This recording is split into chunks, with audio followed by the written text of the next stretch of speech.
Hey guys, welcome back. Dan the Man here.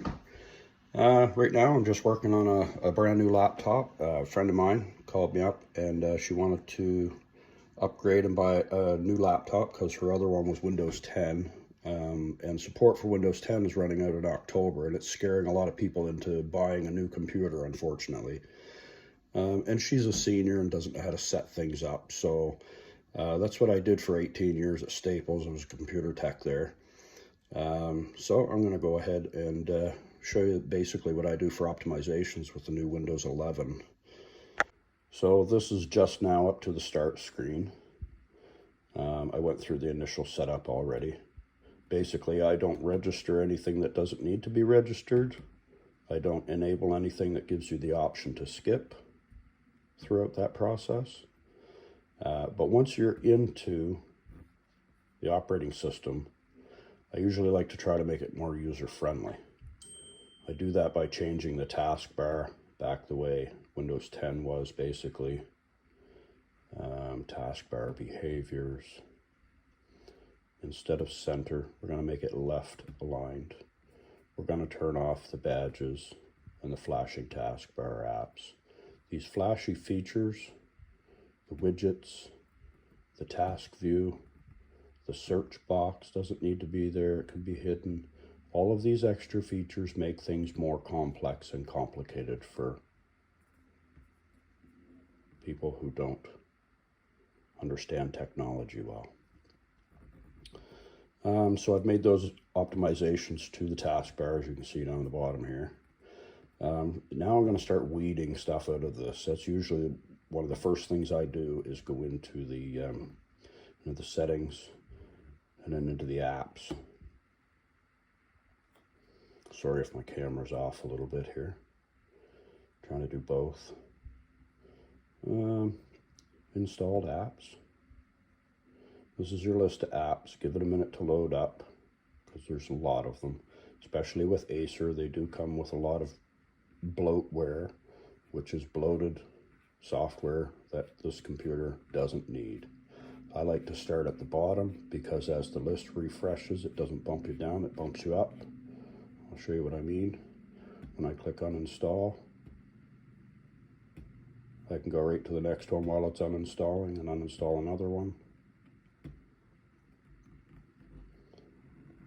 The clock is fine. I don't bother with the things that don't take up any space and don't have any effect on the computer's performance, but I do get rid of the trial virus software that's on them. That's important to get rid of. No thanks, just uninstall it. Done. Now we'll go up the list again. I'll leave the spades game on there. Some people like to play it. It's a preloaded Microsoft game. There's a few of them in there, Solitaire and so on. There's nothing wrong with those. They can stay. The new Outlook is Microsoft's email program, as everybody probably already knows. This is one to get rid of. NordVPN. It's a trial. You have to pay for the full version of it. A VPN doesn't need to be on your computer if you don't know what a VPN does. VPN is a virtual private network, which basically allows your computer to look like it's in another country. It can't locate your area because it masks it and makes it look like like you're coming from the United States or something like that. The only benefit to a VPN, I guess, would be like for Netflix. If you wanted to watch Netflix in the States or Netflix in the UK, you could choose one of those options in your VPN settings to make it look like you're connecting to the internet from that location and not from Canada. But we won't go too deep into that. Right now I'm just weeding out some of the Acer crap.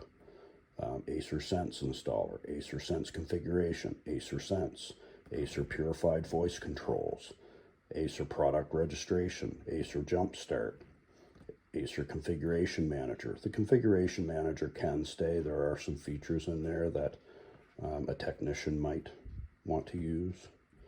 I'm going to uninstall these. Remove. Back up to here. Go to the next one.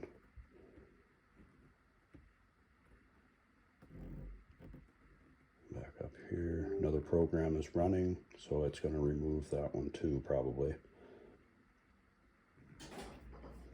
Let's bring this back up.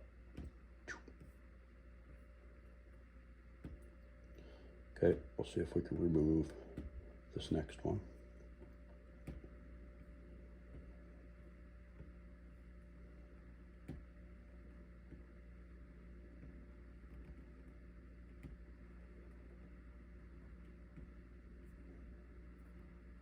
All of the stuff I'm removing from this new computer is all stuff that does not need to be on it. I've set up enough of these to know. It's, like I say, it's bloatware. It's the manufacturer and their companies for advertising and so on. They try to weasel their way into getting you to subscribe to things. Feedback Hub can go. Google Play Games Beta, that can go.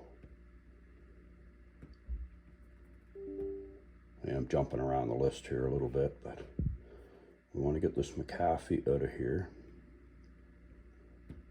Oops, wrong one.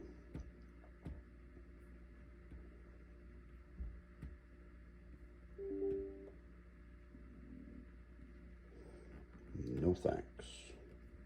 Remove. Yes, remove. Tries to trick you into thinking you're doing something wrong.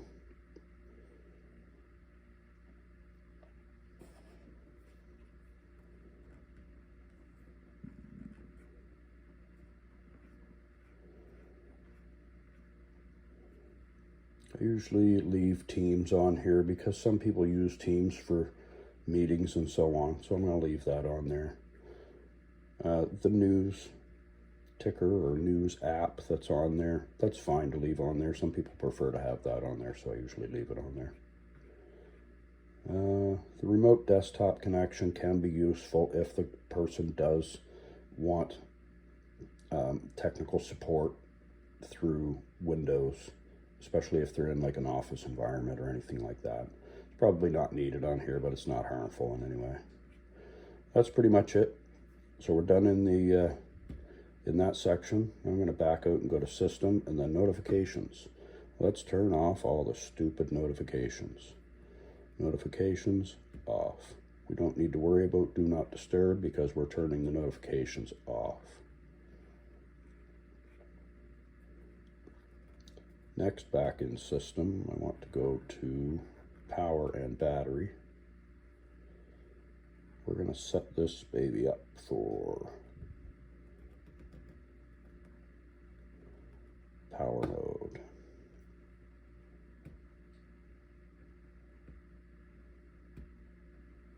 This computer is going to be primarily sitting on a desk plugged in all the time. So we're going to set it up for best performance. Turning the performance down can improve the battery life, but if you don't need that battery life, set it up for performance. Personalization. I usually like to make the background something a little simpler, easier on the eyes.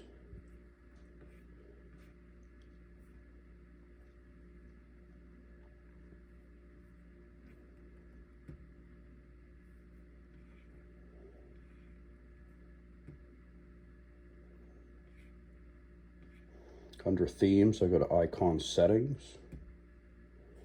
Under this, I usually put a shortcut to Computer and the user's files. Recycle bin's already on there. Apply, close. Now we've got shortcuts to this PC, which shows you the list of drives that are in your computer. This only has the hard drive, there's no DVD drive. If you were to plug a USB drive in here, it would be listed right here. Okay, and this one here, the yellow folder, would be just your folder with your subfolders, like your pictures and your documents and favorites and so on.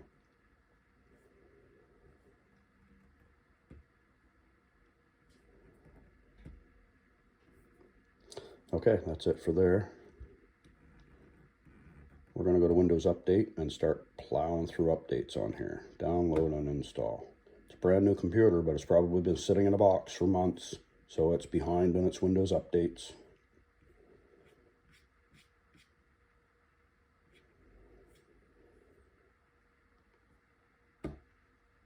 Double check the time date settings. It's not 1:48 a.m.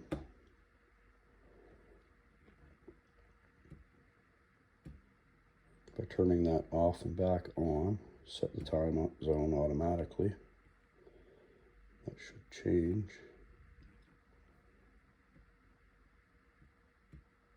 Once it synchronizes with the time and date server, there it goes. It's correct now.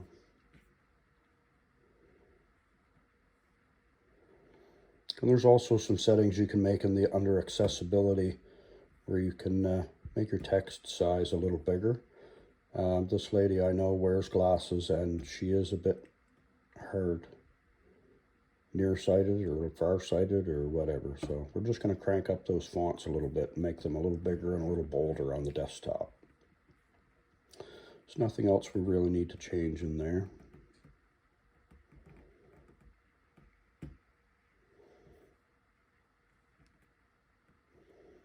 Okay, Microsoft's recommending we back this up. We don't need to back it up. We're just setting it up as a brand new unit. Printers and scanners, I'm going to set up on site. This app requires to restart the computer, so I saved this for last because once the computer is restarted, the only other thing I need to do, I guess I can do these now before restarting, is unpin a couple of unnecessary items from the taskbar. Copilot is a new feature that nobody knows anything about, so it can go. I say nobody knows anything about it. It's a Microsoft feature that's sort of like the AI, the built-in AI.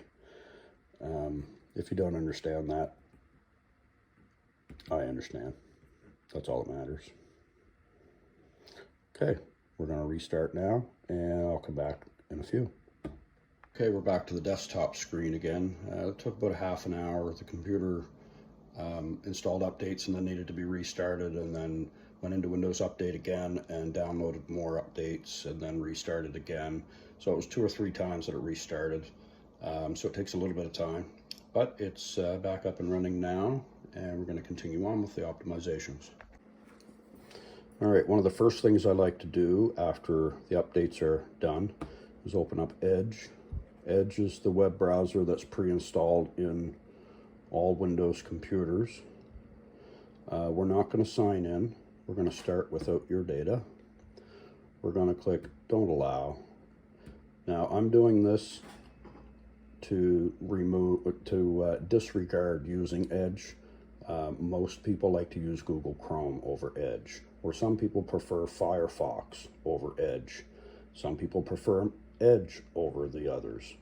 So it's personal preference, but typically if the customer or the person that's going to use the computer, if they have a Gmail account, they have a Google address, so you would typically want to sign into Gmail. That way when you sign into Google Chrome, all of your contacts and all of your stuff, all of your Google data signs you in automatically, all your bookmarks, all your passwords and everything. So this gives you the option to do this in Edge, but we're not going to do it. We're going to continue without Google data. We're going to close this tab. We don't need to modify the appearance of Edge because we're not going to be using it. I simply want to go to NINITE.com.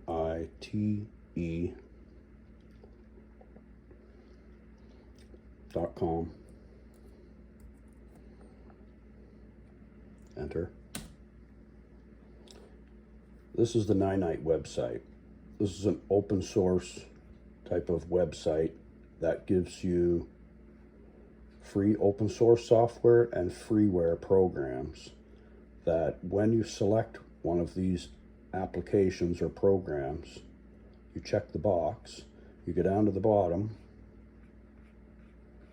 and you click download and run your custom installer, and it will download and install all of the apps that you have checked off in this section, and it will download each app without downloading or installing any of the adware or malware that comes with it when you download it from a manufacturer's website typically. So the only one that we need in here is Chrome. This lady that I'm setting it up for, she doesn't need Zoom. She doesn't need any of the media players. VLC is a popular media player for playing all different types of video content. It'll even play broken files. So VLC is a good open source media player as opposed to like Windows Media Player. There's some imaging programs in here, like View is a good one for flipping images around, resizing images. There's some basic security apps in here. You basically don't need any of those with the new Windows security that's built into Windows.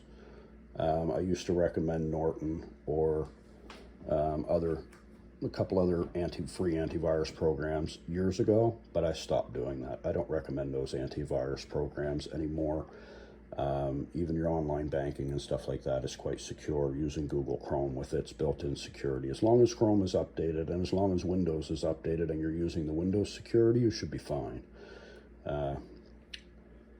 Anyway, let's move on down. There are some Office programs in here as well. There's OpenOffice and LibreOffice are two popular open source Office programs. When I say open source, what that means is the programs that are created are open source, meaning that the license is open for other developers to make changes to the program and modify it and upgrade it.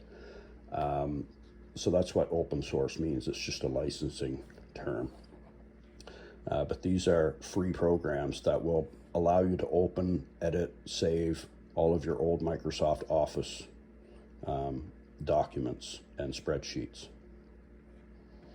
But we don't need that because this customer has a brand new version of Microsoft Office that we're going to be installing.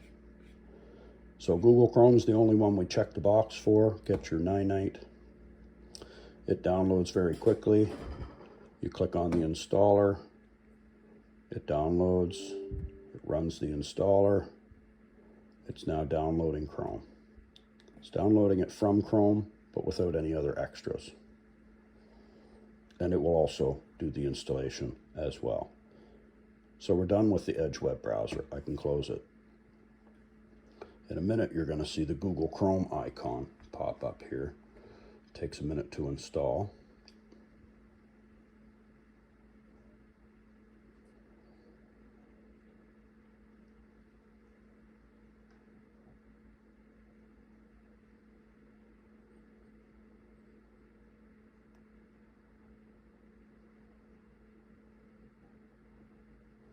And it's done.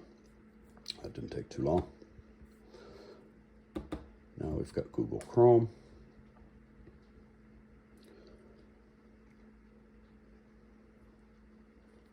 And this is where we're going to sign into Kathy's Gmail. Okay, now that we've got everything signed in here, she'll be able to get her email and stuff now easily. It's already signed into Gmail. Now we're going to get rid of the Edge shortcut. We don't need it. We're going to put a shortcut to Google Chrome down here. We're going to also get rid of this shortcut from the taskbar to Edge. We're also going to get rid of the Outlook app shortcut because she uses Gmail in Google Chrome. So we don't need the standalone Microsoft Outlook program set up, and she doesn't use her Microsoft account, only her Gmail. Empty the trash, we're done with that. Back into Windows Updates again, just to make sure. Sometimes there's also optional updates that should be installed. So I go under Advanced Options and then Optional Updates. And there is a firmware update. This is important because this is an Intel computer. It has the Intel management system, and this would be a BIOS update. BIOS is basic input-output system. It's the beginning before your computer boots into Windows. It's the part that detects all of the hardware that's plugged into the computer inside of it. It has to detect the keyboard, it has to detect the Bluetooth, the wireless, the screen, all of that stuff. So it does all of that first before it boots into Windows. So we're updating that BIOS software. That's also called firmware. So it downloaded and installed quite quickly. We're going to click restart now, and it shouldn't take very long. These are usually quite quick.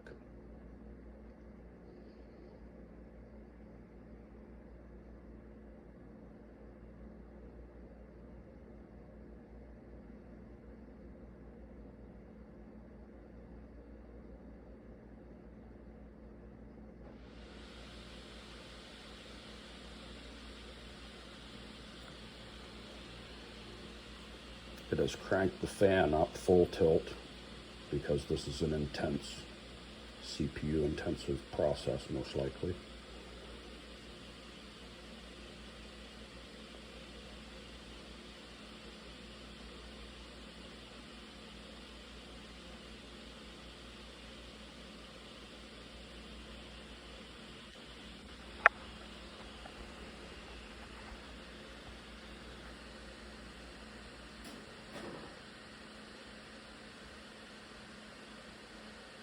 Okay, this is taking too long. I'm going to pause it and come back. Okay, BIOS update is done. The computer's back up and running into Windows. The updates are done. The optimizations are done. We're signed into the Google account in Google Chrome. That's everything that I can do from here. So the next step, I'm going to deliver this customer, or deliver the computer to the customer, and I'm going to set up her brand new printer on site, and I'm going to set up her Microsoft Office when I get there. And that's basically it. I hope someone gets some use out of this. I know there's a lot of people that struggle with technology and struggle with whether they should click on this or click on that, or whether it's safe to remove this or safe to remove that.